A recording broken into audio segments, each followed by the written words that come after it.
As the dawn light pierces the muggy atmosphere of the Solomon Islands, Lieutenant Commander Hiroshi Nishiwa fine-tunes his goggles and clutches the yoke of his Mitsubishi A6M0. It's December 27, 1942. Beneath him, Henderson Field stretches across Guadalcanal's lush foliage like an open wound. U.S. bombers and fighters dot the coral strip, resembling dozing steel creatures. Over the past 16 months, Nishiwa and his comrades have commanded these airways. The Zero has served as their celestial blade, surpassing every U.S. plane dispatched against it. Wildcats, Warhawks, Airacobras, all succumbed to the Zero's famed nimbleness and the expertise of Japan's top naval flyers. Yet today carries an odd vibe. His radio buzzes with chatter from his wingmen, their typical pre-battle jabs laced with rare unease. Scout intel has turned peculiar, scattered tales of fresh U.S. planes, dual-engine pursuits. The details defy reason. Why equip a fighter with two motors? It clashes with every principle of dogfighting they hold. Nanasur. What's that supposed to mean? The riddle has echoed through Japanese aviators' lounges for weeks, murmured in bits from flyers insisting they'd glimpsed the inconceivable above the northern Solomons. Nishiwa tilts his Zero into line, guiding his 8-plane group toward Henderson Field. Down below, the routine lineup of U.S. P-39 Airacobras and P-40 Warhawks starts their ascent roll. He recognizes these machines. He can best these machines. The P-40's heavy build and sluggish ascent, the P-39's risky stall tendencies and lackluster output over 15,000 feet. But this morning, another type ascends from Henderson Field. Initially, it appears bizarre, as if two planes have been fused awkwardly. Dual tail booms extend rearward from a core fuselage pod, each ending in a tail fin, dual motors, dual props whirling counter-rotating. The layout challenges reason, upends all Nishiwa's lessons from more than 200 sorties. Nandanda Kororewa, he whispers into his mask. What in blazes is that? The odd planes surge skyward with startling velocity, their paired engines propelling them at a pace that renders Nishiwa's agile, featherweight Zero comparatively lethargic. Even more unnerving, they head directly for his group's height with a boldness implying their aviators feel no dread. They ought to dread it. By now, every U.S. pilot should dread the Zero. Yet these twin-tailed behemoths press on, and Nishiwa senses with mounting dread that for the first time in his battling days, he's facing an utter enigma, a force that could alter the entire war. The radio explodes in fervent Japanese calls. Futago no Hikoki, twin planes, Nani Suru. What now? What, indeed? How does one battle the unfamiliar? 6 kilometers distant and 2 days prior, Captain Tom Lynch of the 39th Fighter Squadron, 347th Fighter Group, was instructing his P-38 crew in a steamy New Guinea shelter. Guadalcanal charts blanketed a camp table. Recon snapshots lay strewn like jigsaw bits, depicting Henderson Field and nearby Japanese sites. "Men," Lynch declared, his tone heavy with the burden of prolonged readiness, "we're on the verge of unveiling something to the Japanese they've never encountered." The 18 P-38 Lightning aviators clustered at the table embodied the peak of 2 years' frantic U.S. ingenuity. As Japanese Zeros downed American pursuits unchecked throughout the Pacific, Lockheed's designers had labored feverishly to devise a counter, a dual-engined interceptor rivaling Japanese prowess while exploiting U.S. manufacturing strengths. Second Lieutenant Rex Lamb, just 22 and newly trained, gazed at the intel images with a blend of thrill and fright. The session doc sketched a grim scene, Japanese aviators boasting hundreds of flying hours in the globe's most agile pursuit over landscapes they mastered. "The Zero holds edges," Lynch went on, gesturing at matchup graphs. "It outturns all our options. It ascends like a longing spirit at low levels. And their aviators, never discount their aviators. They've battled 4 years, some since the China campaign." But then Lynch grinned, a fierce glee that chilled the gathered pilots. "Still, men, they've never faced a P-38. They lack knowledge of our velocity edge. 83 meant quicker in straight flight. They ignore our ascent above 20,000 feet. They overlook our focused forward firepower. 4 50 caliber machine guns, plus a 20 millimeter cannon, all blasting ahead rather than converging from the wings. Staff Sergeant Mike Benson, Lynch's crew chief, had overheard everything from the mouth of the tent. Afterward, he'd recount the expressions on the pilots' faces amid that briefing, like children on Christmas Eve discovering the gifts beneath the branches, yet terrified they might not survive to unwrap them. The specs looked formidable in black and white, paired Allison V17N engines, each churning out 475 horsepower. Opposing propellers that neutralized torque. Turbochargers sustaining output high up, a peak velocity of 414 miles per hour, outpacing every mass-produced fighter globally. Yet figures on a page held no weight against the fabled Japanese aces who'd crushed U.S. aviation from Pearl Harbor through the Philippines and onto Java. As they ascended above Guadalcanal on December 27th, those conceptual edges were set for their fiercest trial. Rex Lamb's palms grew damp within his flight gloves while he stuck tight to Lynch's flank. Peering through the cockpit glass, he spotted the oncoming enemy group, 8 Zeros arrayed in a flawless V, their aviators so assured they held to drill-perfect alignment despite foes rising to challenge. That poise rattled him deeply. These weren't novices in subpar planes. These were the warriors who'd shattered American skies over vast stretches of the Pacific. Still, glancing at his gauges, Lamb sensed a rush of optimism. The speedometer read 380 mph during ascent, surpassing a Zero's top-level flight pace. The height meter ticked beyond 22,000 feet, where the P-38's forced induction bestowed a clear edge over the Zero's unmodified motors. Captain Lynch's transmission buzzed over the intercom. Bandits at 11 o'clock. High. 8 Zeros, likely out of Rabaul. Stick to your drills. Velocity means survival. Elevation means extra security. Avoid turning fights. Leverage your strengths. The enemy cluster loomed near enough for Lamb to make out finer points. He noted the signature domed cockpits, the rigid undercarriage struts, the crimson sun emblems on tails and bodies. Stunning machines, he'd concede. Graceful in their minimalism, yet abruptly, glaringly outdated. Lieutenant Nishizawa's Zero Squadron held steady at 25,000 feet when the unthinkable struck. Those bizarre American twin-tailed pursuits, whatever their type, surged beyond the Zero's operational limit, gained velocity exceeding its ceiling, and slotted into an ideal assault setup with a smoothness that upended all Nishizawa understood of dogfights, his headset filled with frantic chatter in Japanese. Hi, Fastu. No, they're ascending higher. Due to Takao, how do we engage them? For the initial time in his battling history, Hiroshi Nishizawa grasped that he confronted planes that outclassed his Zero outright, not superior handling or placement, merely superior design. The U.S. had at last engineered interceptors that eclipsed the iconic Zero in velocity, ascent, and ceiling. The twin-tailed assailants maneuvered for the strike, and Nishizawa's unit could do zilch to halt it. The Yanks commanded every strategic perk: height, pace, alignment, and first move. Nishizawa's grip clenched on the yoke as he braced for a clash unlike his prior 200 sorties. The Zero's reign was nearing its close. The opening sweep unfolded in mere heartbeats, but those instants reshaped Pacific skies for good. Captain Lynch banked his P-38 into a plunge from 27,000 feet. His dual Allisons roared as the lightning hurtled beyond 450 mph. Trailing him, 17 additional P-38s trailed in tight-stepped lineup. Their forked fuselages sliced the rarefied atmosphere like silver thunderstrikes. Lieutenant Nishizawa caught sight of the onslaught and responded with a battle-hardened reflex. He banked his Zero sharply leftward, the time-tested evasion that had preserved him countless times. The Zero pivoted nimbly, its famed maneuverability promising a curve tight enough to force pursuers wide. Yet, Lynch didn't miss. He scarcely attempted the pivot. Rather, the P-38 barreled straight through the enemy ranks at a velocity so blistering that Nishizawa's gaze struggled to follow the forked silhouette streaking by. Lynch's forward-focused arsenal, 450 caliber machine guns plus a 20mm cannon, unleashed a barrage of glowing rounds, zeroing in on Zero-tail AI-154. The impact proved swift and ruinous.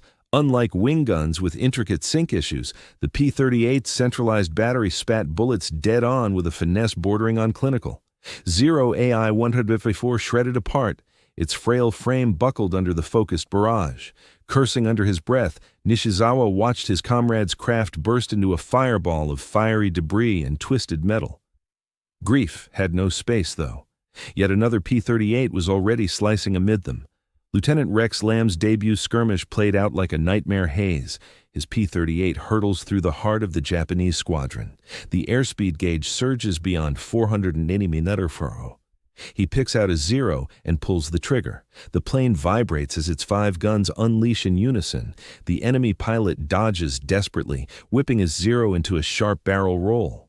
Yet, at such velocity, evasive maneuvers prove futile. Lamb's tracer rounds tear across the zero from nose to rudder, crumpling the sleek, graceful warplane like foil in a gale.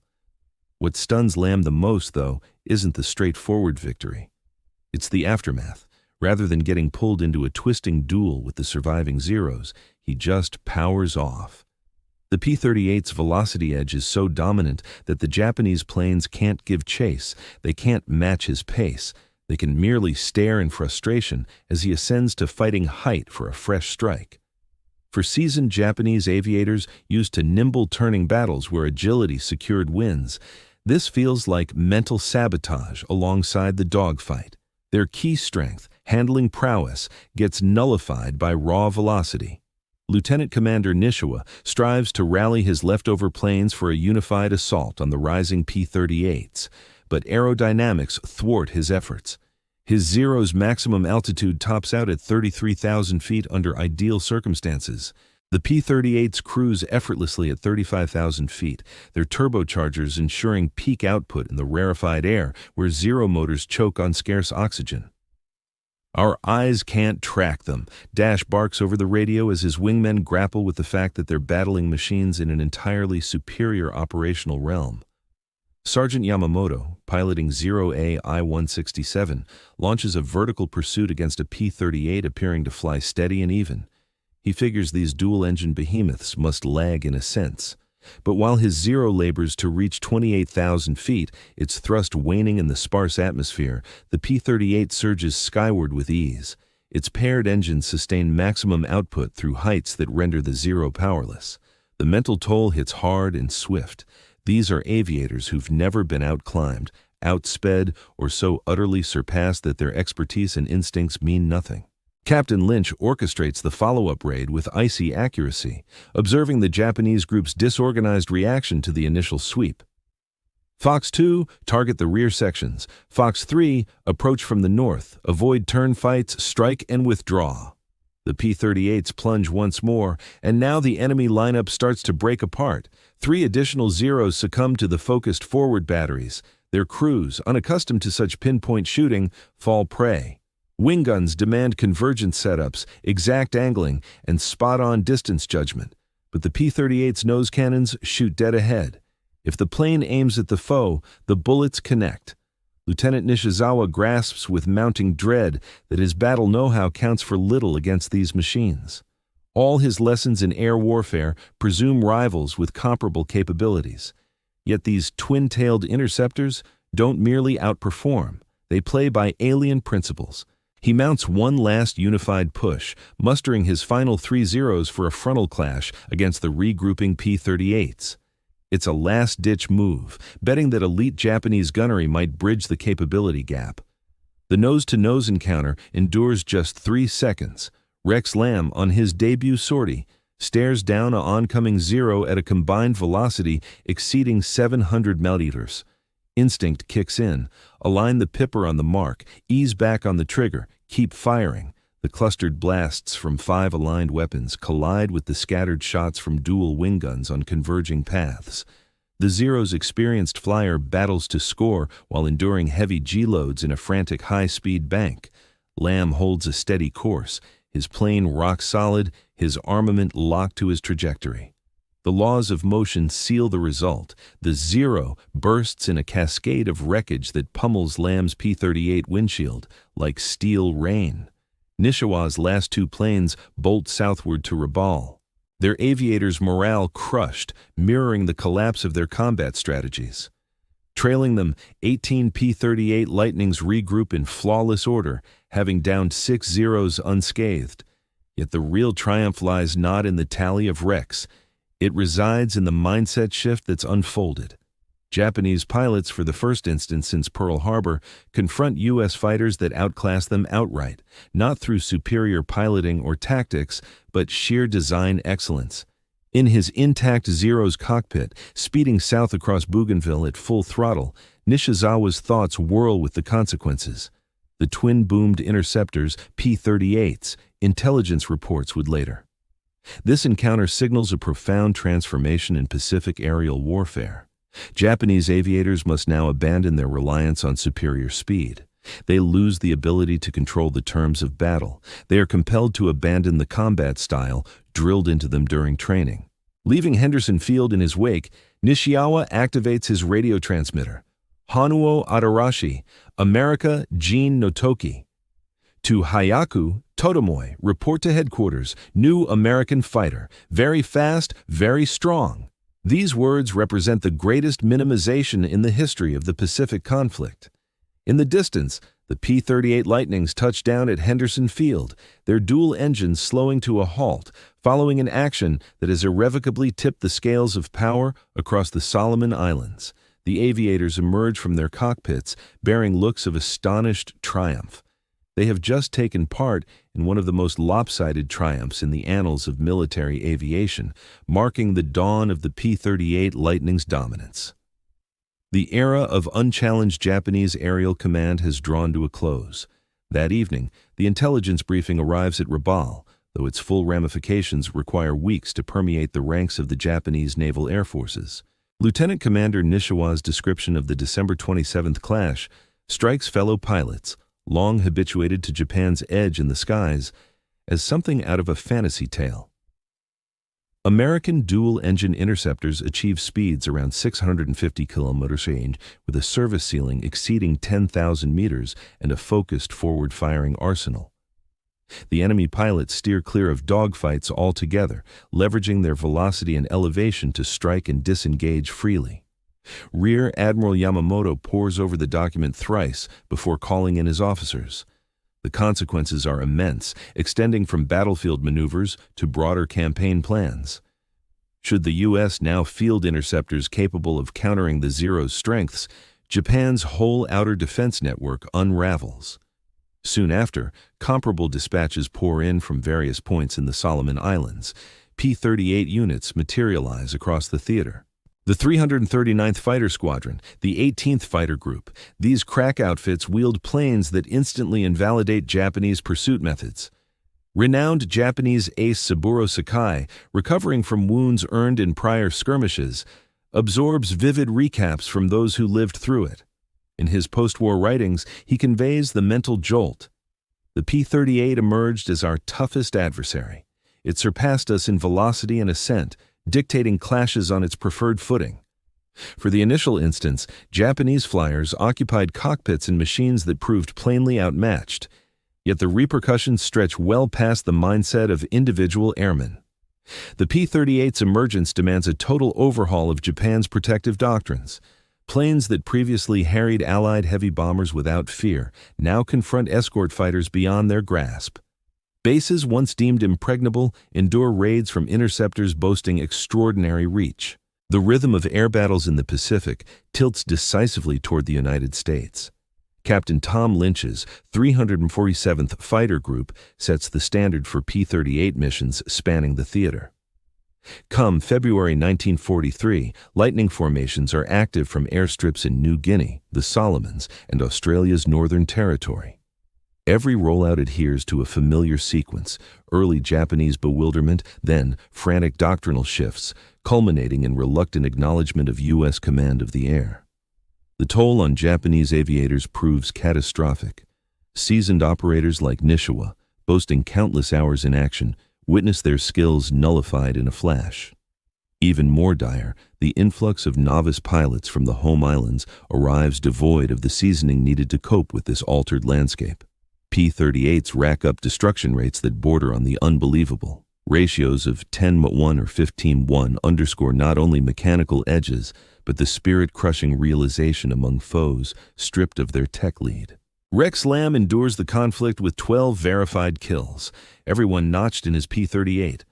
Decades on, he contemplates that inaugural clash. We recognized the Lightning's quickness, yet grasped its operational weight only through pitting it against the Zero. It transcended mere specs on paper. It redefined the very playbook of sky-to-sky warfare. The wider effects cascade through 1943 and into the future. Japanese thrusts in the Solomons grow untenable as bomber groups inevitably draw P-38 Guardians that keep pace with the heavies and eclipse intercepting foes. The legendary April 18, 1943, downing of Admiral Yamamoto's plane succeeds solely owing to the P-38's endurance and capabilities for such a bold venture. By the war's conclusion, P-38 Lightnings amass one of the standout legacies in fighter annals, more than 10,000 units built, over 1,800 enemy planes felled in dogfights. Two among the U.S.'s premier five aces, Richard Bong and Thomas Maguire, tallied their scores solely in P-38s. Yet, the deepest mark may lie in the psyche. The double-tailed beast that Japanese pilots first scorned as awkward evolves into the emblem of U.S. innovation's might. The fork-tailed devil. The moniker, first coined by Luftwaffe aviators, soon permeates Japanese air forces, blending trepidation with reluctant admiration. The clash above Guadalcanal on December 27, 1942, unfolds in under 20 minutes, yet its fallout profoundly alters the course of the Pacific Campaign. During that brief span, Imperial pilots confront the reality that U.S. manufacturing prowess has at last yielded aircraft outperforming their cherished Zeros.